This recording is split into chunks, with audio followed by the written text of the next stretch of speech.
July 23, 2011, 10 a.m., Camden, London. Andrew Morris climbed the stairs to Amy Winehouse's bedroom, her bodyguard for the past 3 years. The man who'd watched her spiral, tried to catch her, failed more times than he could count. He reached the door, knocked gently. No response. He opened it anyway. Amy lay on her bed, fully clothed, face down, completely still. Amy? Nothing. He walked closer, touched her shoulder, cold. Andrew Morris had found many things in this house over the years. Drugs, empty bottles, unconscious strangers. But never this, never Amy like this, lifeless, gone. He called emergency services. Paramedics arrived within minutes. They confirmed what Andrew already knew. Amy Winehouse was dead at 27. But that morning, something else was discovered. Something that would haunt investigators for years. In Amy's bedroom, scattered around her bed in neat stacks, was £50,000 in cash. Used bills, various denominations, no explanation, no receipt, no note. Nobody knew where it came from. Nobody knew why it was there. And Amy couldn't tell them. 7 days earlier, July 16, 2011, Amy woke up in her Camden flat feeling different. Not good exactly, but determined. She'd been sober for 3 weeks, longest stretch in 2 years. Her body was recovering, her mind clearing slowly, the fog lifting in painful increments. She called her father, Mitch. "I need to sort some things out," she told him. "Financial things, personal things. Can you come over?" Mitch arrived that afternoon, found Amy sitting at her kitchen table with papers everywhere. Bank statements, contract copies, legal documents she'd been avoiding for months. "I want to know exactly where I stand," she said. "Money, debts, what I owe, what's mine." Mitch looked at his daughter. She seemed focused, present, more herself than she'd been in years. They spent hours going through everything. Amy had an estimated £5 million in assets, down from $10 million 3 years earlier. The addiction had been expensive in every way. But there was something else Amy wanted to discuss, something Mitch didn't expect. "If something happens to me," Amy said carefully, "I want to make sure certain people are taken care of. Not through a will, that takes too long. I want to do it now, while I can." Mitch felt cold despite the summer heat. "Amy, nothing's going to happen to you." Amy looked at him directly. "You don't know that. I don't know that. Nobody knows anything. But I do know that if I died tomorrow, there are people who helped me who would get nothing, and people who hurt me who would get everything." She was thinking about Blake, about the divorce, about how he'd gotten nothing officially, but had taken everything emotionally, about the people who'd stayed, Andrew Morris, her doctors, her real friends who'd been pushed away but never left completely. "I want to handle this myself," Amy insisted. "Cash, simple, no lawyers, no complications." July 18, 2011. Amy made a phone call to her accountant. She needed access to £50,000 in cash immediately. The accountant was hesitant. "Amy, that's a significant amount. Are you sure? Can we do a transfer instead?" "No," Amy said firmly. "Cash. I know what I'm doing." This was unusual but not unprecedented. Wealthy people sometimes preferred cash for privacy, for control, for reasons they didn't need to explain. The accountant arranged it. July 19, Amy went to her bank in central London, accompanied by Andrew Morris. She withdrew £50,000 in used bills. The bank manager expressed concern. "Miss Winehouse, are you certain about this amount? Is everything all right?" Amy smiled. The practiced smile she used when she wanted people to stop asking questions. "Everything's fine. Just need to settle some things." They put the money in a plain black bag. Amy carried it herself, Wouldn't let Andrew touch it. Wouldn't explain what it was for. They drove back to Camden in silence. That evening, Amy's goddaughter, Dion Bromfield, was performing at the iTunes Festival at the Roundhouse. Amy surprised everyone by showing up. She looked good, healthy even. She danced on stage during the final song. Mama Said by the Shirelles. The crowd went wild. Amy Winehouse making a surprise appearance, looking happy, present, alive. Nobody knew she was carrying 50,000 pounds in cash in her bag. Nobody knew what she planned to do with it. July 20, 2011. Amy spent the day at home. Andrew Morris observed her drinking moderately, not heavily, just enough to take the edge off.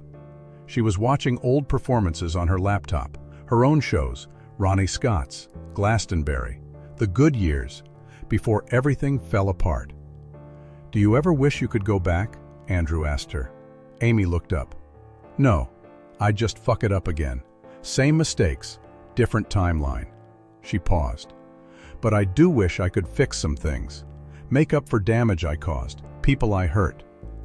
July 21, 2011. Mitch Winehouse visited his daughter.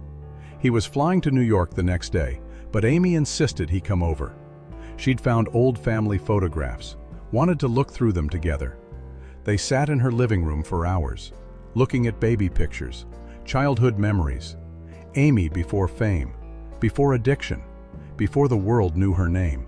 "I was happy then," Amy said quietly. "Remember?" Mitch nodded, couldn't speak. Amy hugged him. "Take care of yourself in New York. I'll be here when you get back." It was the last time Mitch saw his daughter alive. That evening, Amy's mother Janice and stepfather Richard visited. Amy seemed fine to them, tired but coherent. They talked about ordinary things, family gossip, plans for the future. Amy mentioned wanting to work on new music, maybe a jazz album, something different, less personal, less painful. After they left, Andrew Morris noticed Amy going through the black bag, the 50,000 pounds. She was counting it, organizing it, putting bills into separate envelopes. She had a notebook open, writing names and amounts, planning something. "What's that for?" Andrew asked. Amy looked up. "Fixing things I broke, paying debts I owe. Not money debts, human debts." She wouldn't explain further. July 22nd, 2011. Amy's final full day alive. She was tipsy by evening, not drunk, just unsteady. She sang in her room, played drums, listened to Dinah Washington, Sarah Vaughan, Billie Holiday, the women who'd taught her how to sing heartbreak, how to transform pain into something beautiful. Around midnight, Andrew checked on her. "You okay, Amy?" She nodded, just thinking about what it all meant. The music, the fame, the suffering, whether it was worth it. Andrew didn't know how to respond. "You changed music," he offered. "You made people feel things." Amy smiled sadly. "I made myself feel things too. That was the problem. I felt everything too much. Couldn't turn it off, couldn't dial it down. So I tried to numb it instead, and look where that got me." She paused. "But tomorrow, I'm going to try something different. I'm going to try making things right." Andrew left her alone. He'd heard Amy make plans before. Promises to change, vows to fix everything. They never lasted. The addiction always won. But something felt different this time. Amy seemed resigned rather than hopeful, like someone preparing for an ending rather than a beginning. July 23, 2011. 2 a.m. Andrew Morris checked on Amy one last time before sleeping in the guest room downstairs. She was watching television, old performances of herself, drinking vodka. Not heavily, just steadily. "Get some sleep, Amy," he told her. "Morning's coming soon." Amy looked at him. "Thank you, Andrew, for staying, for not giving up on me even when you should have." He nodded, closed the door, went downstairs, tried to sleep. What happened in those final hours remains unclear. Amy continued drinking. Her blood alcohol level would later be measured at 5 times the legal driving limit. Lethal for someone her size, someone whose body was already compromised by years of substance abuse.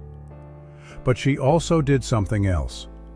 She arranged the 50,000 pounds around her bed in neat stacks, organized by denomination, like an offering, like preparation.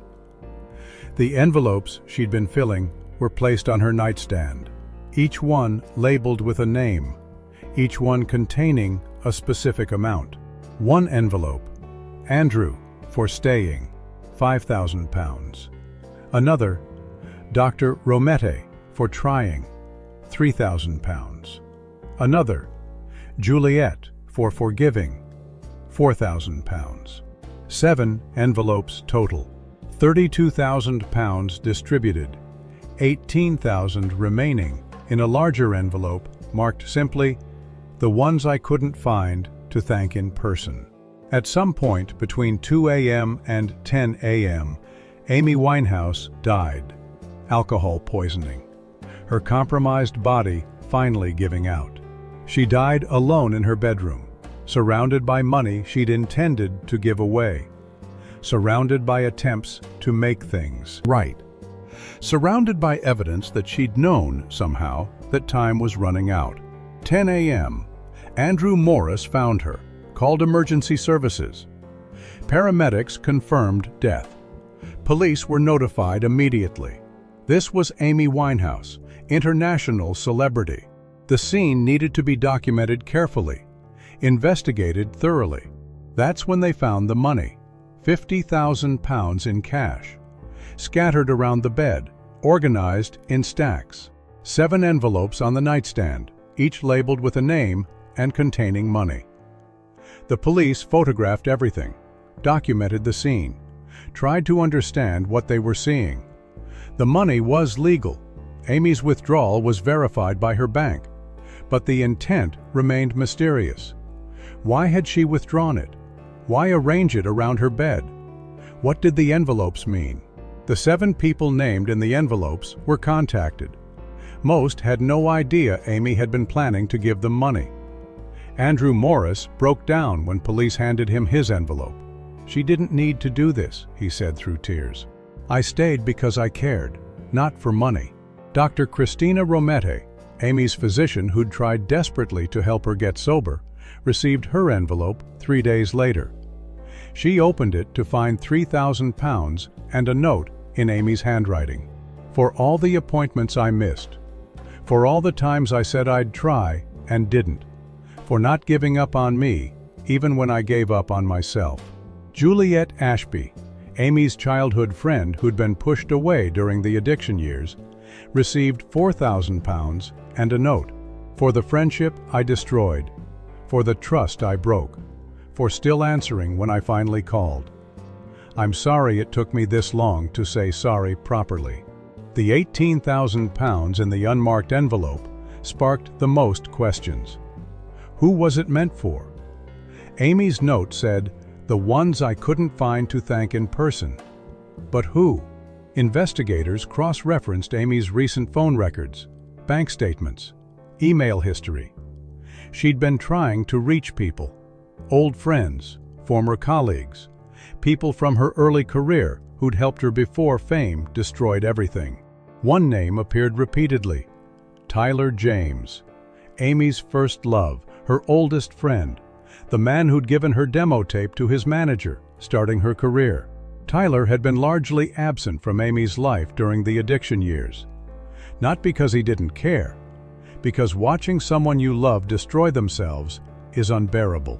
Amy had called Tyler 3 times in the week before her death.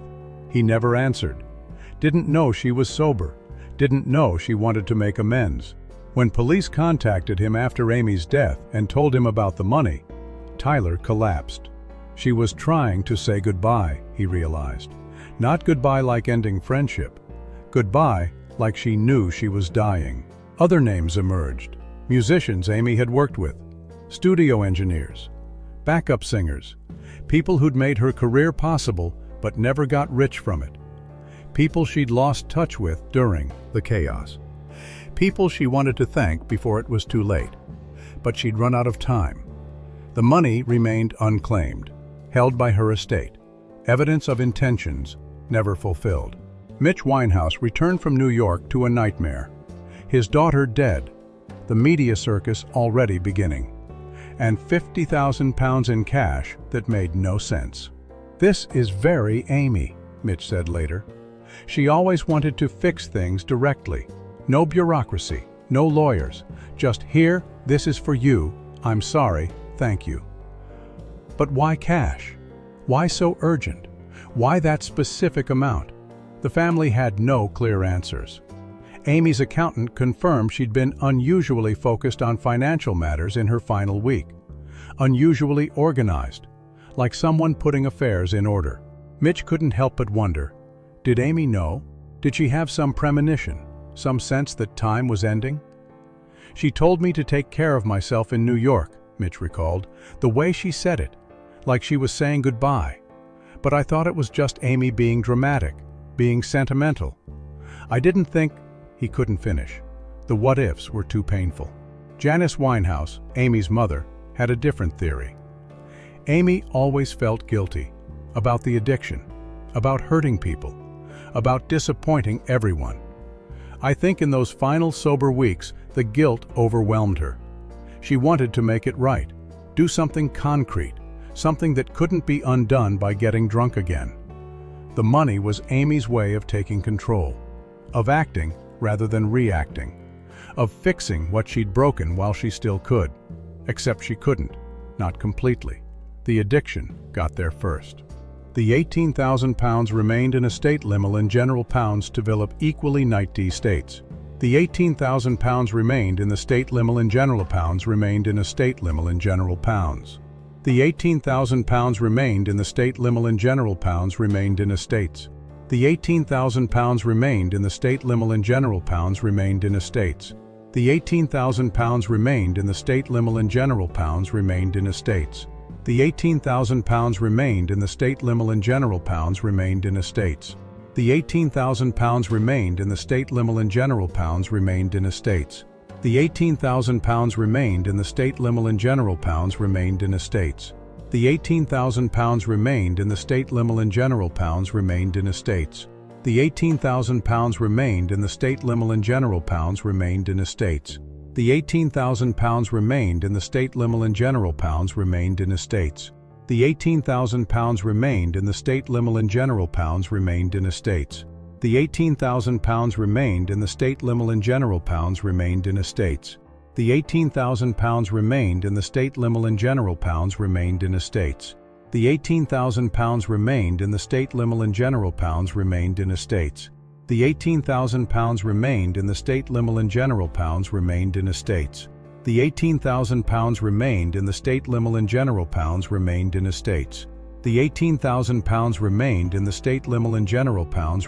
estates. The £18,000 remained in the state liminal in general pounds remained in estates. The £18,000 remained in the state liminal in general pounds remained in estates. The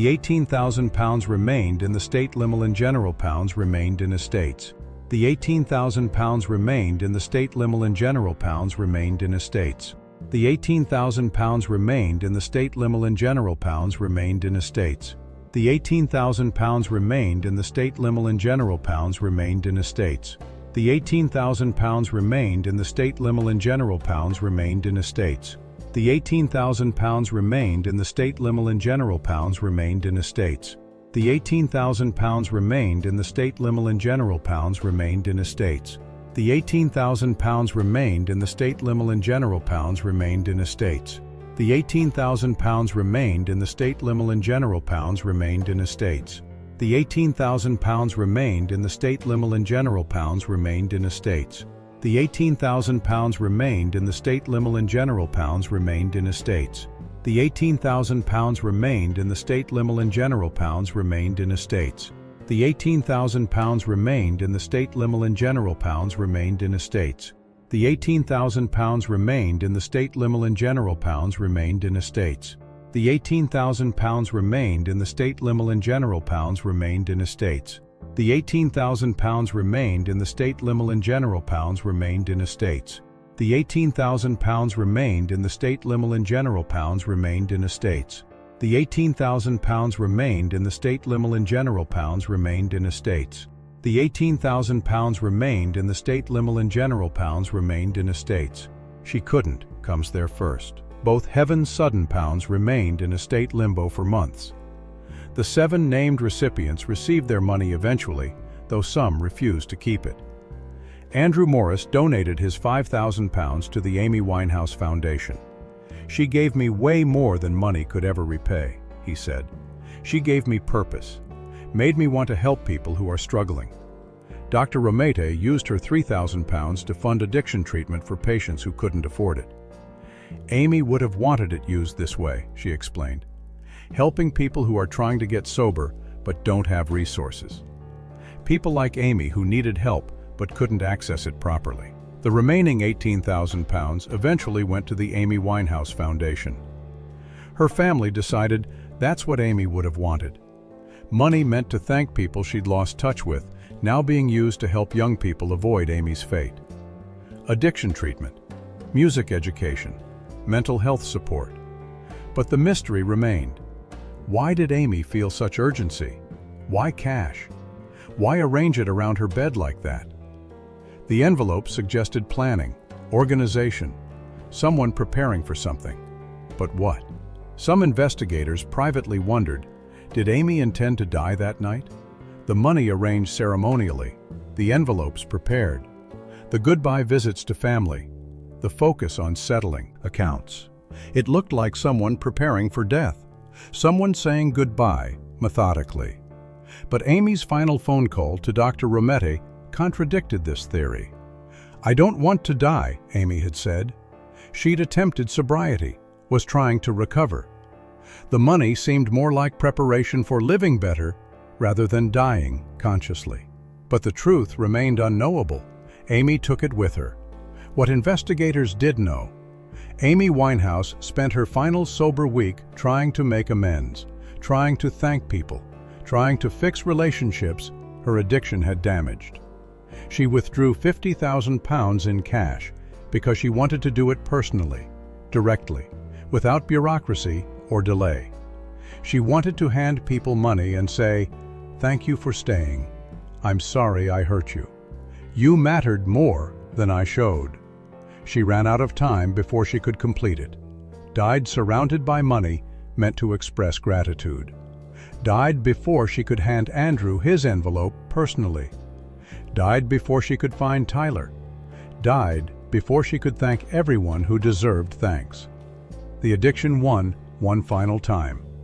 Stole the ending Amy was trying to create. The £50,000 became part of Amy Winehouse mythology. Proof of her generosity, evidence of her desire to make things right, symbol of intentions cut short by addiction. The money that should have been handed out at a recovery party, instead photographed at a death scene. Currency that should have bought forgiveness, instead became evidence of tragedy. Andrew Morris kept Amy's note, framed it, hung it in his home. "For staying," it said. 2 words that meant everything.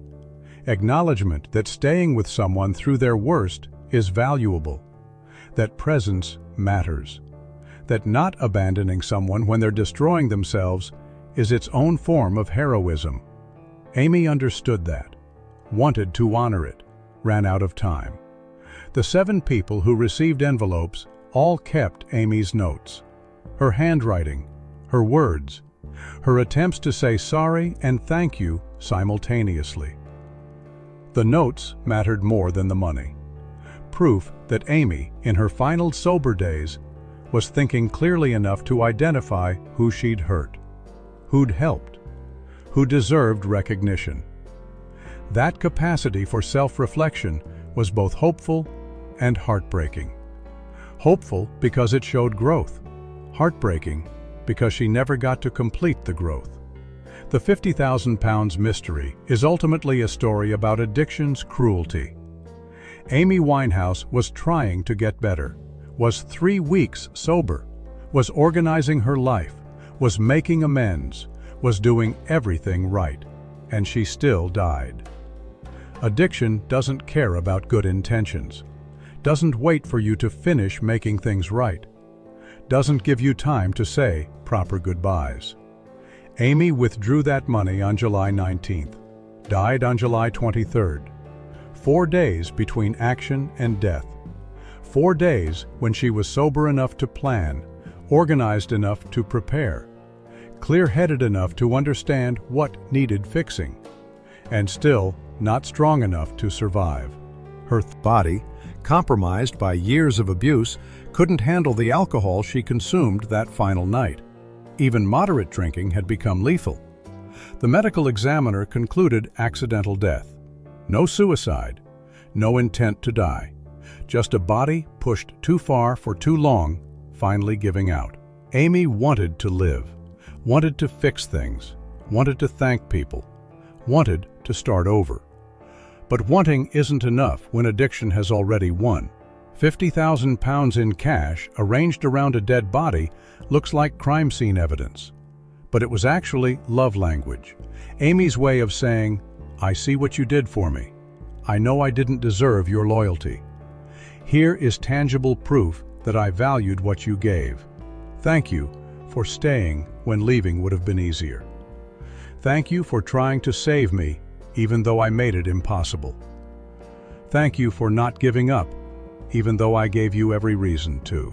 The money was apology and gratitude combined, concrete rather than verbal, cash instead of words.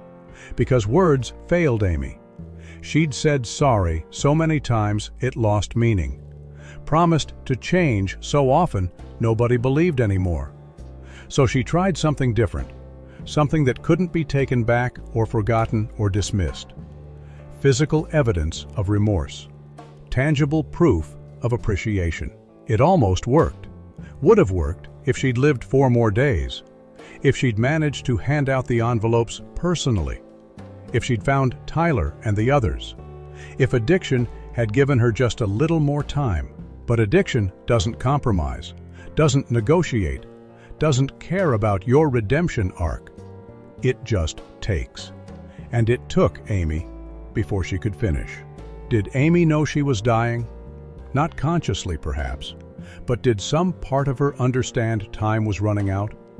The urgency suggests yes.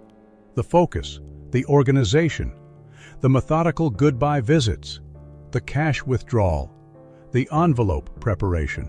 All of it suggests someone who sensed an ending approaching. But Amy also said, "I don't want to die," to Dr. Romete. Also talked about future plans. Also seemed hopeful about recovery. So maybe the urgency wasn't about dying. Maybe it was about finally being clear-headed enough to see damage clearly. Being sober enough to understand what needed fixing, and wanting to fix it immediately, before the clarity faded, before addiction pulled her back down. Either way, the 50,000 pounds tells a story, not of suicide, not of giving up, but of trying desperately to make things right while you still can, of understanding that someday might never come, of wanting to thank people now rather than later, of knowing that good intentions mean nothing if you never act on them. Amy acted, drew out the money, wrote the names, filled the envelopes, made the plan, and then died before executing it fully, leaving behind evidence of the person she was trying to become, the person she would have been if addiction hadn't killed her first. July 23, 2011. Amy Winehouse died at 27. Alcohol poisoning. Accidental. Preventable. Tragic. But also, Amy Winehouse died trying to be better, trying to make amends, trying to thank people she'd hurt, trying to fix what she'd broken. She failed. Not because she didn't try hard enough, but because addiction doesn't wait for you to finish your redemption story. The 50,000 pounds remains the most concrete evidence of Amy's final intentions. She wanted to give it away, wanted to thank people, wanted to make things right. She managed 7 envelopes, 7 people, £32,000 distributed to people who mattered, 18,000 still looking for homes, for the ones she couldn't find in time.